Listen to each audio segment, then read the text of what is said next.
Hello guys, मैं आज आपको बताऊंगा कि नेफ्रोटिक सिंड्रोम क्या है। Nephrotic syndromes it is a inflammatory disorder in which there is loss of the podocyte foot process.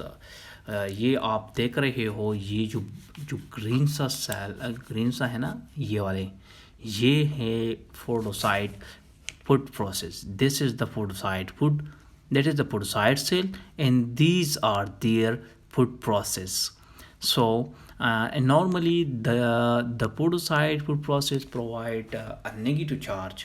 ये normally negative charge provide करता है। और जो ब्लड में यहाँ जो एफरेंट आर्टरी वॉल आ रहा है, ये देखिए यहाँ पे एफरेंट आर्टरी वॉल आ रहा है, तो इसके अंदर ब्लड के अंदर यहाँ पे नेगेटिव चार्ज प्रोटीन है।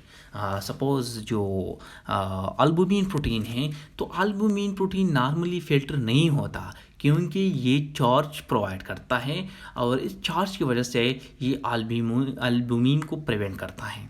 लेकिन जब ऐसे डिजीज़ जिसमें ये जो पोडोसाइट की जो प्रोसेस है वो डैमेज हो जाता है, तो फिर the protein will leak from the blood vessel and enter into the this Bowman capsule.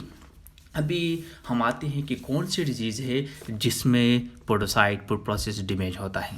Suppose हमारे पास मैनिमल चेन डिजीज़ ये मोस्टली बच्चों में होता है। फोकल सेगमेंटल ग्लोमेरुलोनेक्रोसिस जो मोस्टली एडल्ट में मिलता है, और कुछ सेकेंडरी कॉजेज़ है जैसे डायबिटीज़ मेलाइटिस, तो उसमें भी जो अल्बुमिन है वो एक्सक्रीट होता है एंड यूरिन। अभी हम आते हैं दूसरी टॉपिक पे कि अगर सपोज़ प्रोटीन यूरिन में लीक हो रहा है तो अभी क्या होगा। तो ब्लड के अंदर प्रोटीन का लेवल कम हो जाएगा, और जब प्रोटीन नॉर्मली प्रोवाइड करता है oncotic pressure inside the blood to trap the water and the body to maintain a normal blood pressure, and water will not leak from the blood vessel into the interstitium.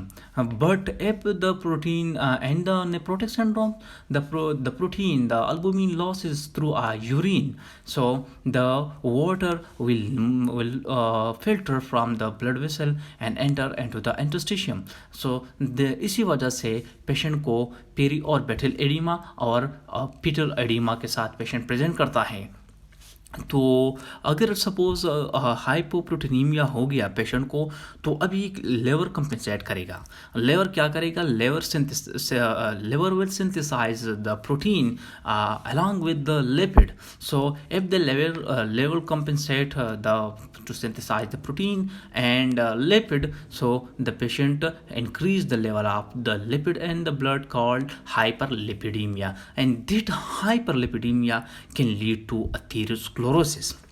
Now हमने बोला कि ये जो albumin है, ये negative charge, इसमें negative charge है, और ये अनकोटिक प्रेशर को मेंटेन करता है inside the blood.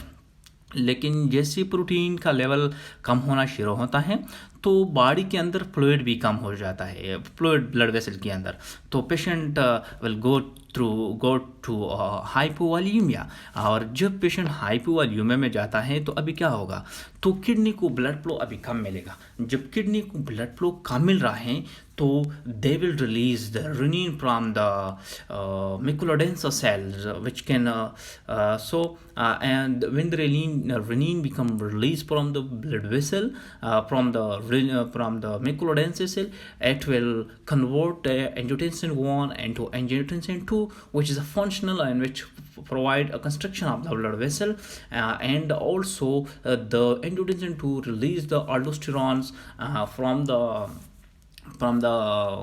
adrenal gland, and the aldosterone will act on the kidney to reabsorb sodium coupled with water. So the water level will be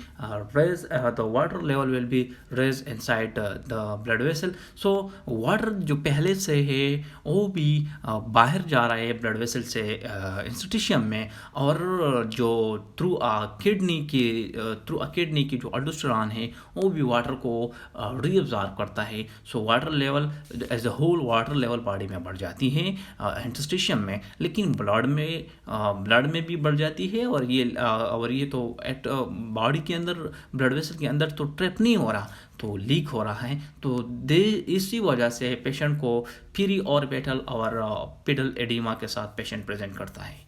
So in the next lecture we will explain their diagnosis and their management.